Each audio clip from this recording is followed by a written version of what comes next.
This is video tutorial part 2 on annotating and document analysis directions for the Sugar Trade DBQ. Today we have a pretty strict set of guidelines as far as what our agenda is going to be for this video, and it encompasses these 4 points. So we are going to talk about the cover page annotations. There should be 8 of them. We're going to talk about the DBQ packet background essay annotations. We are going to talk about the DBQ packet article annotations. And we are going to talk about the student packet article questions. And I'm going to explain what happy means. Now, the only thing I really want you guys to focus on right now is that these first 3 bullets. So the first 3 things I'm going to be talking about are all in what I call your DBQ packet. So your DBQ packet looks like this page right here with the essential question, what drove the sugar trade, at the top, and the picture on the main cover. So these first 3 bullets all talk about that one packet. Now the last bullet here that talks about your student packet, or what I call sometimes the student question packet, is the one that has the happy words going down the front part of the page. And it says, it looks like this, and it has the happy right here. And this is where you analyze each and every one of your documents. That is the last item I will be going over, just as a heads up. So let's break into cover page annotations. What does that look like, and what am I looking for when grading this? All right. So when looking at the cover of the DBQ packet, what drove the sugar trade? This is something I talked about in several of the classes. If you're analyzing the word drove, then you're going to want to know what are some other synonyms you could use to describe the word drove. Could you say what motivated?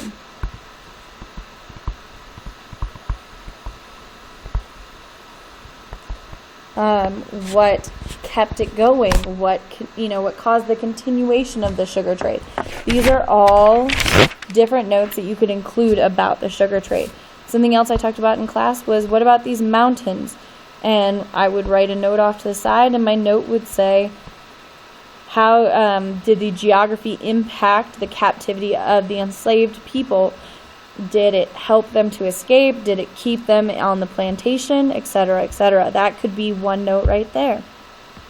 Can you tell the difference in the image between the people that own the plantation or are the overseers versus the people that are working on the plantation, the actual enslaved people? What different tools do you see them using, or what are they carrying? Is this the beginning of the sugar cane growing season, or is it the end? Looking at some of the trees in the background, what does that tell you about the geography? What type of trees do these look like? You can write down any questions you have, any observations. You can write down any ideas or thoughts that relate to this essential question. Make sure you're really including that very important information. As far as what drove the sugar trade, what is being illustrated in or showed in this picture, that could help you to answer that question. All right, now back to our second bullet point, which is the background essay annotations. Now, for this one, it's really important for you to remember these directions are in Schoology. It's on the Google Slides for the agenda for the Sugar Trade unit. So it's the long link in Schoology calendar. So for the background essay, please remember you need to first number all of the paragraphs. There are 12 of them. You can check with your table partner, your elbow partner after you finish to make sure you guys are on the same page and have all the same numberings. The next direction is to make sure you annotate each paragraph. Now it is key for you to remember each paragraph. You need to draw an IDK box on each page. So you only need to have 2 because it's only front and back. But then you need to annotate with the highlighting and the drawings or the written notes for each paragraph. So when highlighting, as it says right here in B,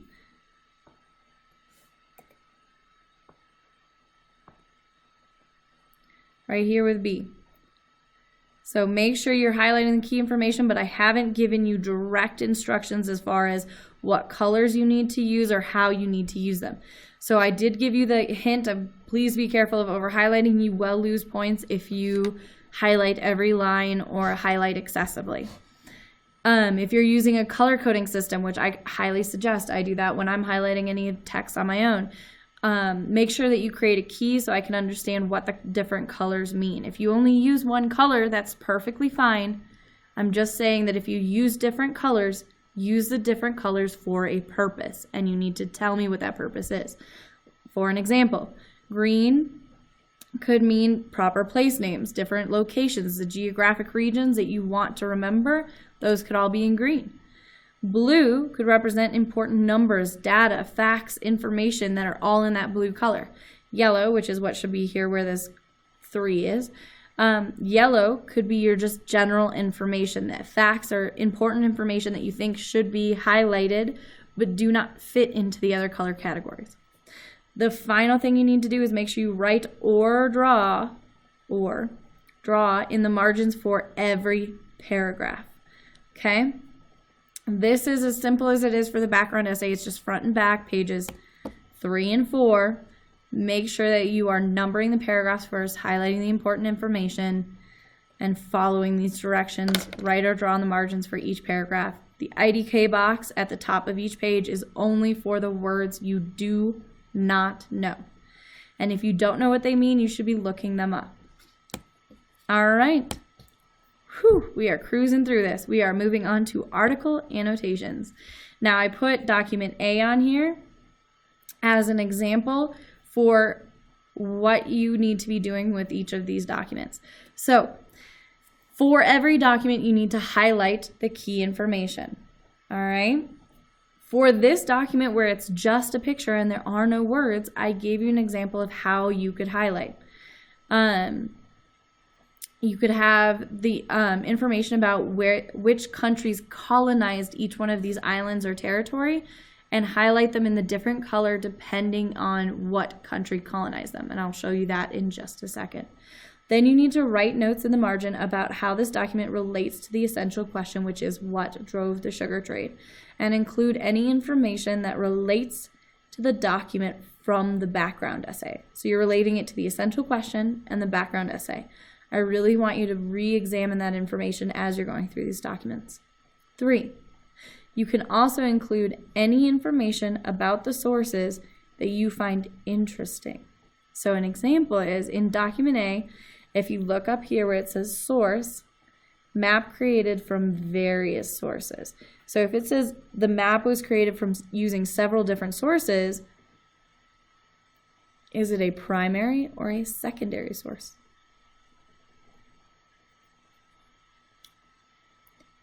If you said secondary, that is correct.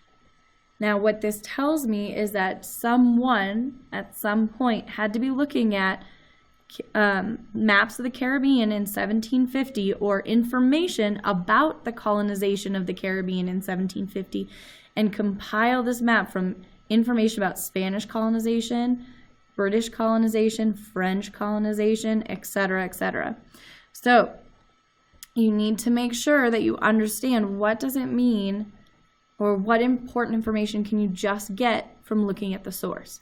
So 1 is key information, 2 is looking at the notes on how the information relates to the essential question in the background essay, and 3 is looking at the source.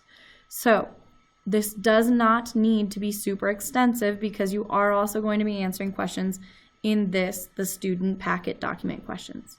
So make sure you've annotated every single document. However, you are going to be analyzing them further on this packet. So I just wanted to show you real quick what I meant by using the different colors for highlighting for this document. So if I were to say that green equaled the French and that blue equals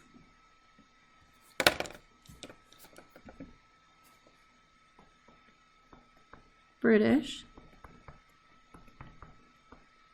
then I could go in and I would have to put in others, obviously, and I could highlight the British Grand Cayman Islands, the British colony of Jamaica, And then I could change this to green when I get to Saint Domingue for the French, which is only on this western portion of Hispaniola. Excuse me. Because when you get to the eastern portion, you can see that the eastern portion is owned by the Spanish, which will have a huge impact on the island of Hispaniola as a whole in the future. So it is very important to see these differences, and in order to be able to connect that into the future on how this huge pivotal moment of colonization will have such a long-lasting impact on not only the development of the United States and the expansion of the United States, but the entire development of the Western Hemisphere. All right, so we've gone over the first 3 things on our agenda, covering the cover page annotations, DBQ packet background essay annotations, and the DBQ packet article annotations. So now we need to move on to that other packet that talks about the student packet article questions. So when looking at this packet, it is really important that you see that, oh, excuse me, I will try to get my pointer up again. The document name is up in the top left-hand corner. So you have to make sure that anytime you're looking at document A in your DBQ packet, you're on the page for document A. I know that sounds really silly and simple, but it's something where I've seen a lot of students make mistakes and then come up and ask me questions because they can't answer their questions for document B when looking at the document A packet. It'll mix it all up for you. So, title of document. Please make sure that you are looking at the actual title in the source. So not just in the document itself, but in the source information that is in italics or in quotation marks. Make sure you're looking at the true title of the document. I see a lot of students that miss points right here. Page number, that is located in the bottom right-hand corner of your DBQ packet. So if you look at the DBQ packet right here, document A is on page 5. Now, primary or secondary, all you need to do is circle it. So make sure you do that first. All of this can be answered just by looking at the bottom of the page where it has the page number and right where it says source. Make sure you include that information. Now looking at the guiding questions. This is where right here where it says number 1, answer each question. That's this top portion where it has the individual questions. Most of them should be answered in complete sentences. However, this one that is just looking for the island names, then you can just write the actual island name. Make sure I can see that which island goes with which coordinate, so they should be directly across. Use HAPPY, H-A-P-P-Y, which is an acronym for social studies, to fill out the remaining information on the document. This does not mean that the topic we are discussing is happy. It's a way of analyzing the document. Then, this very last portion, and I'm going to go over happy in just a second, where it says what factors out of the 3 factors does this document go into and why? Here are the 3 factors you need to know about. I would suggest you writing those down. You can write them right in your DBQ packet on the back of the cover or on the back of your packet. The 3 factors that you are examining in this DBQ is the demand for sugar, slave labor, and profitable business. So if that document is giving you information about slave labor, then that's what you need to write down, and you need to explain what this information is giving you, how it points to slave labor. And the same thing goes for the other 2. Now, happy. What that stands for is this. H stands for historical context. Now, when we talked about that the last time, putting things in context is explaining what else is going on around the world at this point in time. What is the other context outside of this document about what is going on? Audience is the A. It is who was the document intended for. If it was intended to preserve the history of the king, and it was written by a scribe for the king and the audience was his loyal subjects, then the document was intended for not only the audience or subjects of that current generation, but for future generations as well. Really consider and look at who you think the audience was intended to be.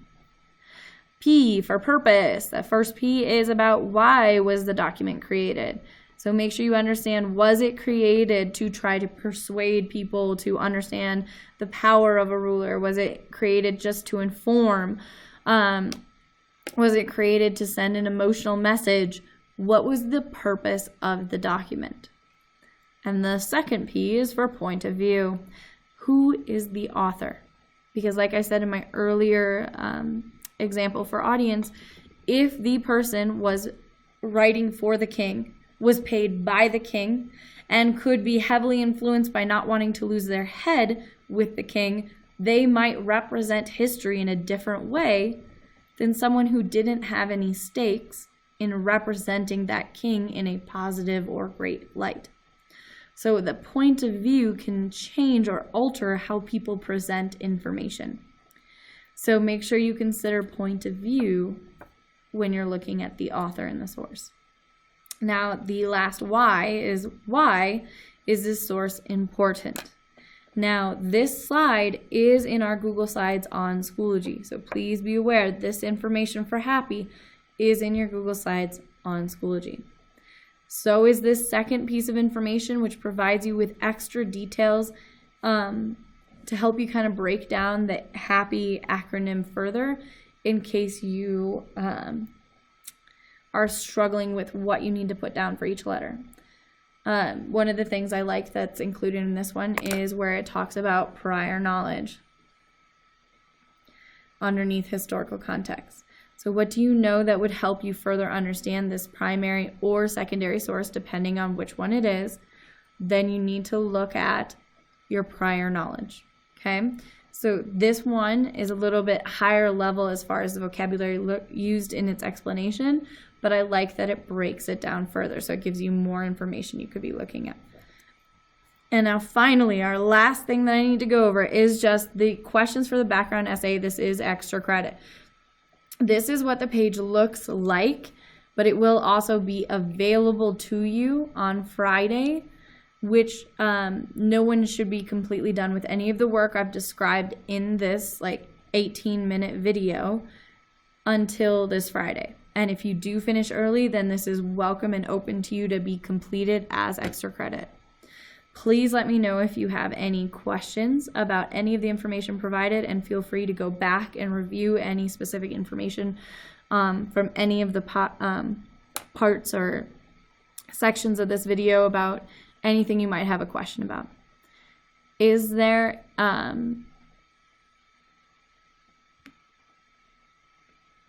thank you guys for listening, and I hope that you, sorry, I got distracted, but thank you guys for listening. Please let me know if you have any other questions, and I hope that you guys are having a great day.